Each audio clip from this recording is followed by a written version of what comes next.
Hey y'all, I'm Kay here and welcome back to the Cookery. If you are new here, welcome to the kitchen. Today we are going to be doing something very simple and easy, and just in case anyone is a little bit young out there and doesn't really know how to make this, a cheese quesadilla, wants to know how, because I did not know how when I was younger, and that's basically the reason why I could never really make it and why I didn't really get these ingredients, which is really easy, just cheese and tortillas, not even quesadilla yet, tortilla and cheese. Then it's really easy and definitely such a huge time saver also, because it's so good and just amazing, and it's just really good. Like, I could have this for so long, and y'all know how much I love cheese, so there's that too. So if you want to see how to make this super easy and literally not even the bit of a hassle, stay tuned.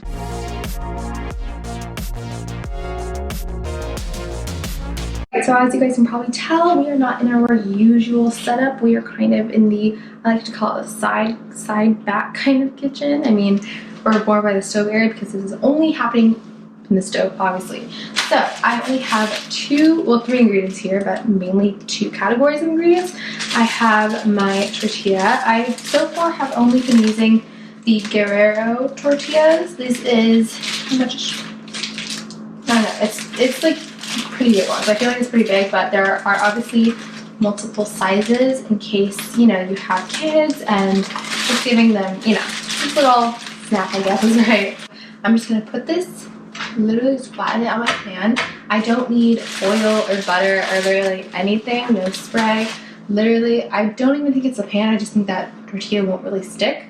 But you also have to be careful where you put the cheese. So the less sticky or the less crumbles you have everywhere, the less you'll have to clean, which is a huge bonus. So I'm going to turn this on.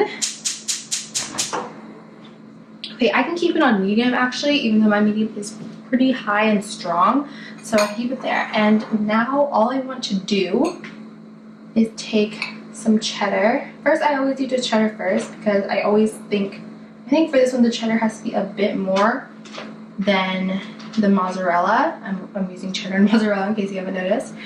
And yeah, I think it has to be like that. So I'm kind of just doing that. Usually I kind of do it like, I kind of think of it as like polka dots, like kind of black and white kind of, I guess. So it's like just, you know, different places out. But this time I'm just going to do a little bit kind of like two layers, but kind of also in between. So that I think of it as like when you take a bite, you should get both layers at the same time. You know, they should both be right there. It should never be you take a bite and then only cheddar is in one spot, you know? That's gonna ruin the whole vibe. So now I'm gonna take some mozzarella. Careful not to spill or anything. I'm gonna take some of that there. I actually put a lot of cheddar this time. Usually I don't put that much. Put some cheddar right there. Not cheddar, mozzarella. Keep getting my cheeses mixed up. Alright you guys, so this is what it looks like when all of my cheese, such as the cheddar and mozzarella, are there. You can really use any type of cheese you want, and you can also add any more like fillings, such as like steak, chicken, basically anything you want. But for now, I'm just going to make the simple cheese quesadilla.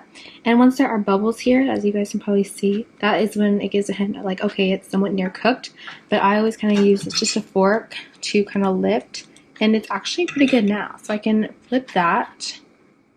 And I make sure it's like straight, you know, like folding a card, like homemade card.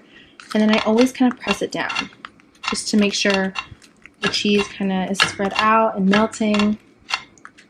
Even if it is a little rough, obviously.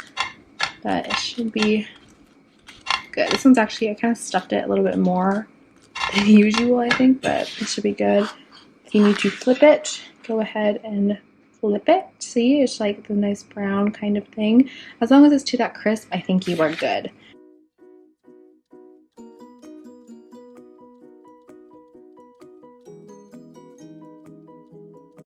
And that is basically it, y'all. This is our easy breezy cheese quesadilla. There's definitely a lot of melted cheese in this one, I can tell. It's that perfect amount of crisp as always, and it's so good. It literally takes like literally less than 5 minutes, you guys. Like, this is pure magic and pure, literally amazing. Like, I've been having this a lot. It kind of reminds me of like, it's kind of like a quarantine cook, obviously, especially if you can't go like to like Taco Bell or Del Taco or literally any quesadilla like you can think of. I say this is a pretty good substitute, and you can use literally any cheese brand, I think, as long as you know the cheese and are satisfied with it, you should be pretty good. So I'm gonna take a bite.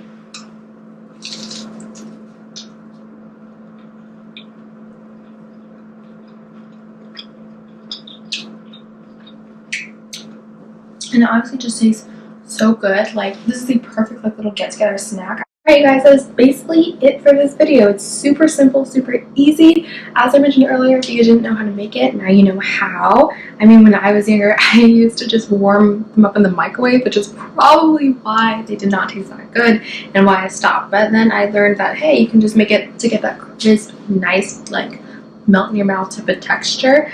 Like, just use a pan, and there's really no need for anything else, just your tortilla and cheese of choice, and that is all there is to it.